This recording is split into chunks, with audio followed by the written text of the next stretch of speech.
ప్రతీక శబ్దు ఈ రోజు సీరియల్ ఎపిసోడ్ ఎక్స్ప్లెనేషన్ గురించి చూద్దాం. ఈ రోజు అంటే నవంబర్ 12వ తేదీ 2025 సంవత్సరం. ఈ రోజు సీరియల్ అంటే ఈ రోజు ఎపిసోడ్ లో ఏం జరిగిందంటే, దీపన్ అయితే సీఈఓ చేయడానికి అయితే అందరూ ఒప్పుకున్నారు. కానీ అంటే కార్తీక్ ని అవమానించిన పదవిలో నేను కూర్చోను అని దీప అయితే సీఈఓ పదవిని అయితే వద్దనుకుంది. ఇంకా జ్యోత్స్న అయితే శివనారాయణ అడిగింది, ఎవరు కొత్త సీఈఓ, ఇప్పుడు ఎవరిని నిర్ణయించుకుంటున్నారు, నన్ను ఎలాగో నిర్ణయించరు కాబట్టి ఇప్పుడు ఎవరు నిర్ణయించుకుంటారు అని అయితే ఇప్పుడు శివనారాయణ అయితే అడిగింది. శివనారాయణ ఇప్పుడు చెప్తాడు, నాకు ముందలే ఆలోచన అయితే ఉంది. ఆ ఆలోచన కూడా మీ ముందుకు వస్తుంది. కాసేపట్లో వచ్చేసిద్ది అని అయితే చెప్తాడు. ఆ చెప్పే లోపే వేరే అతను అంటే ఇప్పుడు శివనారాయణ దగ్గర పిఏ ఉంటాడు కదా! అతను వచ్చి మీకోసం ఎవరో వచ్చారు సార్ అని అయితే చెప్తాడు. ఇంకా నేను చెప్పాను కదా ఎవరో నడుచుకుంటా వస్తున్నారని. ఆ నడుచుకుంటా వస్తుంది ఎవరో కాదు. అదొక ట్విస్ట్ లాగా అయితే మారింది. అదెవరంటే కార్తీక్ నాన్న అంటే శ్రీధర్ అయితే కొత్త సీఈఓ అవుతాడు. అప్పుడే వస్తాడు. ఇంకా ఎవరికి కూడా ఏం అర్థం కాదు. శ్రీధర్ కొత్త సీఈఓ అయితే ఎవరు అనుకోరు. శ్రీధర్ ఏదో ఊరకనే వచ్చాడు. కొత్త గెటప్ లో సూటు, బూటు, మెల్లో టై సూపర్ గా వస్తాడు. ఇంకా అదంతా వేసుకొని వచ్చేదానికి పారిజాతం అయితే ఆశ్చర్యపోయింది. ఎవరు కూడా కొత్త సీఈఓ అనుకోరు. ఇంకా ఎప్పుడు అనుకుంటారంటే ఇంకా శివనారాయణ అప్పుడు చెప్తాడు, కొత్త సీఈఓ ఎవరో కాదు శ్రీధర్ అని అయితే బోర్డు మెంబర్స్ అందరికి వాళ్ళందరికీ అయితే చెప్తాడు. ఇంకా అందరూ అయితే ఆశ్చర్యపోతారు. ఎందుకంటే ఇప్పుడు శ్రీధర్ కనుక కొత్త సీఈఓ అంటే ఇంకా అడగడానికి కూడా ఎవరు కూడా హక్కు ఉండదు. ఎందుకంటే ఇంటర్లుడు కాబట్టి, కూతురు భర్త అన్ని అర్హతలు ఉన్నాయి కాబట్టి ఎవరు కూడా అడగరు. ఇంకా బోర్డు మెంబర్స్ అడుగుతారు శివనారాయణ. అప్పుడు ఈ బోర్డు మెంబర్స్ చెప్తారు, కార్తీక్ అంటే ఈ శివనారాయణ అప్పుడు ఏం చెప్తాడంటే కార్తీక్ ని కూడా ఇంకా అంటే ఇండిపెండెంట్ బోర్డు మెంబర్ అంటే ఇప్పుడు జ్యోత్స్న కూడా కార్తీక్ ని తీయలేదు. అలాంటి ఇండిపెండెంట్ బోర్డు మెంబర్ గా కార్తీక్ ని కూడా ఉంచుతున్నాను అని అయితే శివనారాయణ అయితే చెప్తాడు. ఇంకా బోర్డు మెంబర్స్ అయితే అందరూ అయితే సంతోషంగా అయితే ఉంటారు. అప్పుడు బోర్డు మెంబర్స్ అడుగుతారు శివనారాయణ, మీ అభిప్రాయం ఏందని. అప్పుడు బోర్డు మెంబర్ చెప్తారు, కార్తీక్ నాన్న ఎంతకంటే ఏం అర్హత కావాలి, కార్తీక్ నాన్న అది కాక కార్తీక్ ని కూడా ఒక ఇండిపెండెంట్ బోర్డు మెంబర్ గా ఉంచారు కాబట్టి ఈ కంపెనీ ఇక్కడ నుంచి డెవలప్ అయ్యింది కాబట్టి మాకందరికి ఓకే అనేది బోర్డు మెంబర్స్ అందరూ అయితే అంటారు. ఇదైతే జ్యోత్స్నకి పారిజాతానికి అయితే అస్సలు ఇష్టమే ఉండదు. అప్పుడు జ్యోత్స్న అంటే శ్రీధర్ ఉన్నాడు కదా, శ్రీధర్ వచ్చి రాగానే జ్యోత్స్న చైర్లో అయితే కూర్చుంటాడు. అంటే జ్యోత్స్న పైకి లేవమని జ్యోత్స్న చైర్లో అయితే కూర్చుంటాడు. అదైతే జ్యోత్స్నకి అయితే అస్సలు నచ్చదు. ఇంకా బోర్డు మెంబర్ చెప్పింది ఇంకా అసలు జ్యోత్స్నకి అయితే అసలు మైండ్ పోయి ఇంకా చిరాకు పుట్టింది. ఇంకప్పుడు జ్యోత్స్న అనిద్ది, ఓహో కొత్త కంపెనీకి సీఈఓ కావాలంటే 2 పెళ్లిళ్ళు చేసుకోవాలేమో అని అయితే అనిద్ది. ఇంకా శివనారాయణ అయితే కాలిపోయి ఒక్కసారిగా లెగుస్తాడట ఆయన పైకి. ఇంకా జ్యోత్స్న అందరూ అయితే ఆశ్చర్యపోయి అట్టనే చూస్తారు. అది ఇంట్లో విషయం, అది పర్సనల్ విషయం. ఇక్కడ కంపెనీ మ్యాటర్, కంపెనీ విషయంగా మాట్లాడాలి. కంపెనీ విషయానికి వస్తే, కంపెనీ విషయానికి, బిజినెస్ విషయానికి, హోటల్స్ విషయానికి వస్తే శ్రీధర్ అదే నా అల్లుడు అన్నిటికీ పర్ఫెక్ట్. అందుకే నా అల్లుడిని సీఈఓగా ఉంచుతున్నా అని అయితే శివనారాయణ అయితే చెప్తాడు. ఇంకా అందరైతే ఆశ్చర్యపోతారు. ఇంకా అందరైతే శ్రీధర్కి అయితే కంగ్రాస్ అని అయితే చెప్తాడు.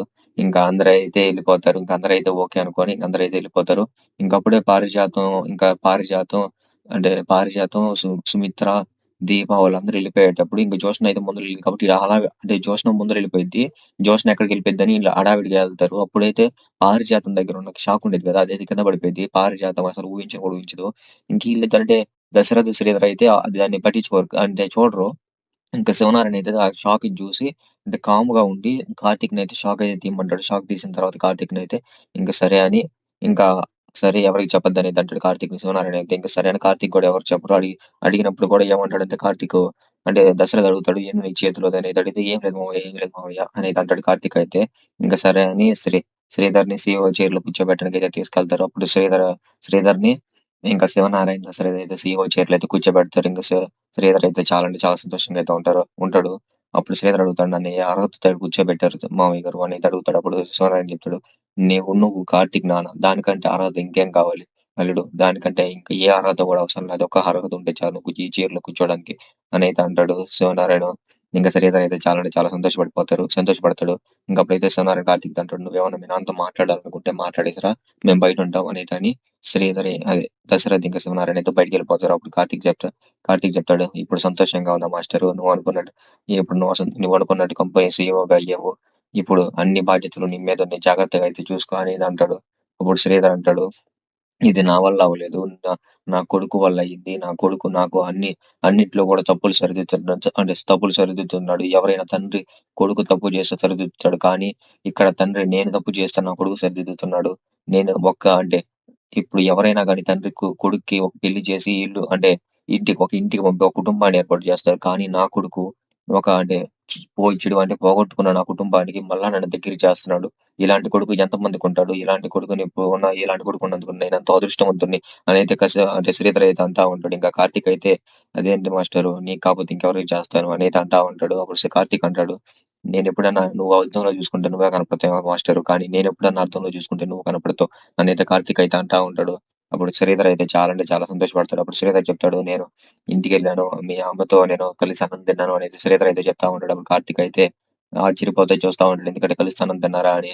అప్పుడు శ్రీధర్ చెప్తాడు, మీ అమ్మ ఇప్పటికి కూడా కార్తీక్ తండ్రి గాని ఇంటికి రావాలి అనేది అంటుంది అని అయితే చెప్తాడు. అప్పుడు కార్తీక్ అలా శ్రీధర్ ఎందుకు అన్నాడంటే కార్తీక్ అంటాడు, ఏమని అంటాడంటే ఇప్పుడు మనమంతా కుటుంబం అనేది అంటాడు. దానికి ఆ అమ్మ అంటే ఇప్పుడు కూడా మీ అమ్మ నన్ను అంటే నీ తండ్రిగానే రమ్మంటుంది కానీ ఒక భర్తగా రమ్మనట్లేదు అనేది అంటాడు. నువ్వన్నా మీ అమ్మను ఒప్పిస్తావా అనేది అడుగుతాడు కార్తీక్ ని. అప్పుడు కార్తీక్ చెప్తాడు, నువ్వెలా అంటే మా అమ్మ నీకు ఎలాగే చెప్పిందో మా అమ్మ కూడా నన్ను అలాగే అనుకోమంటుంది అనేది చెప్పి కార్తీక్ అయితే వెళ్ళిపోతారు. అప్పుడు శ్రీధర్కి అర్థమైంది, మీ అమ్మ ఇప్పటికి కూడా భర్తగా ఒప్పుకోదు అన్న విషయాన్ని ఎంత కమ్మగా ఎంత తీయగా చెప్పావరా అనేది అనుకుంటా ఉంటాడు. ఇంకా శ్రీధర్ అయితే ఇంకా కార్తీక్ అయితే వెళ్ళిపోతారు. ఇంటికాడైతే ఒక పంచాయతీ అయితే జరిగింది ఆ షాక్ మీద. షాక్ ఆడబెట్టి పారిజాతాన్ని అయితే ఇంకా శివనారాయణ అడుగుతా ఉంటాడు, ఈ షాక్ నేను కంపెనీకి తీసుకురావాల్సిన అవసరం ఏముంది? అంత అవసరం ఏంటి నీకు అనేది అడుగుతా ఉంటాడు. అప్పుడు కార్తీక్ చెవులోకి వచ్చి పారిజాతంతో అంటాడు, వారు మా భార్యని వేసేయడానికే కదా నువ్వు కత్తింది ఈ షాక్ తీసుకొచ్చింది అనేది అడుగుతా ఉంటాడు. ఒరే నువ్వు ఎవరన్నా ఇంటే నిజం అనుకుంటారు గమ్మున రా అనేది పారిజాతం అయితే అనేది, కానీ తీసుకొచ్చింది మాత్రం అందుకే. అప్పుడు శివనారాయణ అడుగుతానే ఉంటాడు. అప్పుడు పారిజాతం చెప్పింది, నేను పండ్లు కోసుకుందాం అని తీసుకొచ్చానయ్యా అండి అని చెప్తా ఉండిద్ది. అప్పుడు కార్తీక్ అంటాడు, మరి కాయలేయి అంటే అంటాడు, మర్చిపోయాను అంటే అప్పుడు కార్తీక్ అంటాడు, అంటే అంటే పండ్లు గుర్తులేవు గాని అంటే పండ్లు కోయటానికి తెచ్చి షాక్ మాత్రం కరెక్ట్ గా తెచ్చావే, పనులు లేకుండా షాక్ ఏం చేసుకోవాలని తెచ్చావు అనేది అడుగుతా ఉంటాడు. అప్పుడు కార్తీక్ అప్పుడు వారి అయితే నువ్వు ఉండరా అని ఇట్లా ఇరికిచ్చేస్తా ఉంటావు, ఎందుకో తెచ్చానులే అనేది అంటా ఉండేది. అప్పుడు శివనారాయణ అయితే ఒత్తి పెట్టి అడుగుతా ఉంటాడు. ఈ లోపే ఇంకా జోష్న వచ్చి ఫుల్ లగేజ్ అయితే సర్దుకొని అయితే వచ్చింది. ఇంకా జోష్న అయితే అప్పుడు ఒక కత్తిని తీసుకొచ్చి, నేను ఎంత టెన్షన్ లో ఉంటే తొక్కలో కత్తి గురించి మీరు డిస్కషన్ పెడుతున్నారు, ఇంకేం డిస్కషన్ లేనట్టు అని ఆ షాక్ అయితే తీసి విసిరి పడేసిద్ది. ఇంక అందరైతే ఆశ్చర్యపోతా ఉంటారు. ఇంకప్పుడే సూట్ కేసు అయితే పారిజాతం అయితే చూసిద్ది. అప్పుడైతే అందరూ అడుగుతుంటారు, నువ్వు ఎక్కడికి వెళ్తున్నావు ఈ టైం ఎక్కడికి వెళ్తున్నావు, ఇప్పుడు బయటికి ఎక్కడికి వెళ్తున్నావు అని అయితే అడుగుతారు. అప్పుడు జోష్న చెప్పింది, నేను కెనడా వెళ్తున్నా మా ఫ్రెండ్స్ దగ్గరికి, అందరూ అక్కడే ఉన్నారు, అక్కడికి వెళ్తున్నా. ఈ ఇంట్లో నన్ను ఎవరు కూడా మర్యాదగా చూసుకోవట్లేదు, అసలు సీఈఓ హరకత కూడా లేకుండా చేస్తున్నారు, అర్హత ఉన్న వాళ్ళని కూడా సీఈఓ పదవిలో కూర్చోబెట్టట్లేదు.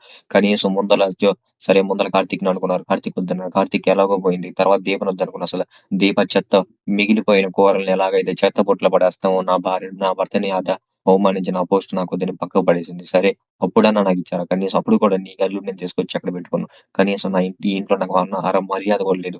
అప్పుడైతే నన్ను అసలు నాకు ఏం కావాలో అడగక ముందే నాకు తెచ్చిపెట్టేవాళ్ళు. కానీ ఇప్పుడు నాకు అవసరమైనని అడుగుతున్నా గానీ ఎవరు ఇవ్వట్లేదు. కానీ ఇలాంటి ఇంట్లో నేనెందుకు ఉండాలి? నేను వెళ్ళిపోతానా అనైతే జోష్న అయితే వెళ్ళిపోతా ఉండిద్ది. ఇంకప్పుడైతే అప్పుడే ఇంకా శ్రీధర్ అయితే వచ్చి ఇంకాగు అనేది అంటాడు. ఇప్పుడు అంటే జోష్న అనిద్ది, ఎందుకు ఆగాలి? మరి సీఈఓ గారు వచ్చారే ఇప్పుడు ఎందుకు ఆగాలి? మర్యాదలు చేసి పెట్టాలా? మర్యాదలు ఏముంది, రెడ్ కార్పెట్ తో రెడీగా ఉన్నారు ఇక్కడ ఇంట్లో అనేది అనేది జోష్న అయితే. అప్పుడు కార్తీక్ అంటాడు, నువ్వేం మా నాన్నని ఎటకారంగా మాట్లాడాల్సిన అవసరం లేదు, ఇటుగా అవమానించాల్సిన అవసరం లేదు అనేది అంటాడు కార్తీక్ అయితే. మీ నాన్నని ఎవరు కూడా అవమానించట్లేదు బాబాయ్ ఇక్కడ అనేది జోష్న అయితే. అప్పుడు అప్పుడు శ్రీధర్ అంటాడు, నేను ఇప్పుడు ఈ సీఈఓ పదవి గురించి అన్నిటి గురించి ఇక్కడ ఇంట్లో ఆలోచించలేదు. ఇంట్లో ఉన్న ప్రేమ అనురాగాల్ని, ఇంట్లో ఉన్న మనుషులతో బంధుత్వాలను పెంచుకోవాలని నేను ఎప్పుడు అనుకున్నాను, కానీ ఇలాంటి ఇప్పుడు కూడా నా మైండ్ లో లేవు అనేది అంటాడు. అప్పుడు శ్రీధర్ అయితే ఇంకప్పటికైతే జోష్నాకి కార్తిక్కి ఇంకా దీపాకి అయితే ఒక క్లోజ్అప్ అయితే వేస్తారు. ఇక ఈ రోజు ఎపిసోడ్ అయితే ఇక్కడ దాకా అయిపోయింది. ఈ ఎక్స్ప్లెనేషన్ కనుక మీకు నచ్చింటే ఖచ్చితంగా సబ్స్క్రైబ్ చేయండి. నాకు చాలా ఎంకరేజ్మెంట్ ఉంటుంది. బెల్ కనిపించండి, చాలా మంది ఎక్కువ మంది రీచ్ అవ్వడానికి అంటే ఎప్పుడు అప్డేట్స్ అప్పుడు అయితే వస్తుంది. బెల్ కనిపించేసి లైక్ బటన్ ప్రెస్ చేసి అంటే ఎక్కువ మందికి రీచ్ అయ్యి నాకు చాలా సపోర్ట్ దక్కి నేను ఇంకా ఎక్కువ అంటే ఇంకా ముందరే అప్లోడ్ చేయడానికి అయితే నాకు కొంచెం ప్రోత్సాహంగా అయితే ఉంటుంది.